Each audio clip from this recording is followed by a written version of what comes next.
উন্নয়নের জন্য মোদি যা করে তৃণমূল বলে এটা হতে দেব না।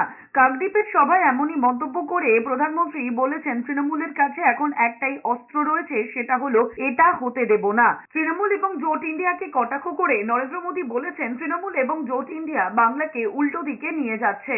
তার কথায় বিজেপির প্রতি বাংলার ভালোবাসা তৃণমূল সহ্য করতে পারছে না, সেই জন্যই তৃণমূল ক্ষেপে গিয়েছে। নরেন্দ্র মোদী আরো বলেছেন মহিলাদের সুরক্ষার জন্য হেল্পলাইন বানিয়েছিলেন, তৃণমূল বলল এটা হতে দেবে না।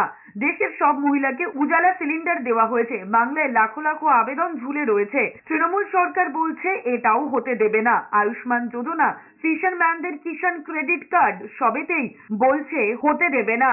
क्या क्या बोलते हैं। बंगाल के प्रति नफरत से भरी हुई टीएमसी के पास एक ही हथियार बचा है,